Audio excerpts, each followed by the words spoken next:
Hi, my name is Laili Bosma, and I'm the Senior Product Manager here at Capcom. So tell us a little bit about the plot of Lost Planet 3. Well, Lost Planet 3 goes back to the origins of Lost Planet. So if you're familiar with the franchise, this is actually a prequel to Lost Planet 1. So the story takes place prior to Lost Planet 1. We're back on the really harsh planet of EDN 3. We take the journey on the single-player story mode with Jim Payton, who is a father and a husband who is come to EDN 3 in order to support his wife and his son back home. And how he does this is he works for a corporation called Nevik, and Nevik is here at EDN 3 in order to harvest thermal energy needed in order to survive in Earth. It's like selling energy back.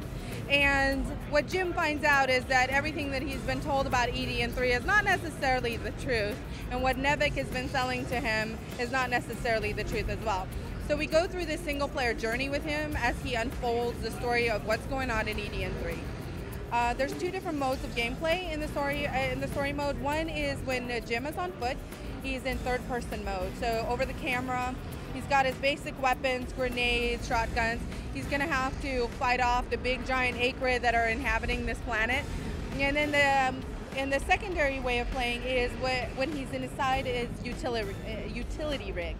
This rig is a device basically for drilling thermal energy out of the ground. It's a personal tool that he has. It's customized to him. He has a picture of his wife inside, and it's a device that he lives in.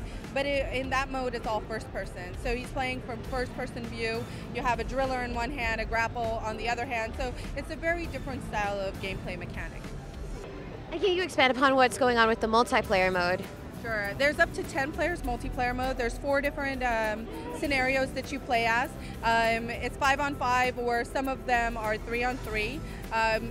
Old school battles, you know, you go head to head, team deathmatch against other players. You're either on the Nevik team or the Pirates team. It's really exciting, you know, up to 10 players online, people get in. We actually have the demo here for the first time, and people are able to run around and take some hands-on time with it.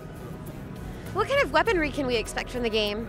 You have your traditional assault rifles, you have your shotguns. The one thing that's new to this, whereas the previous titles, thermal energy you had to grab in order to sustain life. You know, if you ran out of it, you would actually die within Lost Planet 1. In this one, it's used as currency, so the more thermal energy you get, the more currency you have to be able to upgrade your rig, add different things to it in order to be able to do more. Are there any special features that stand out that gamers can expect from the game? Well, what we really wanted to do with Lost Planet 3 is go back to the origins of Lost Planet.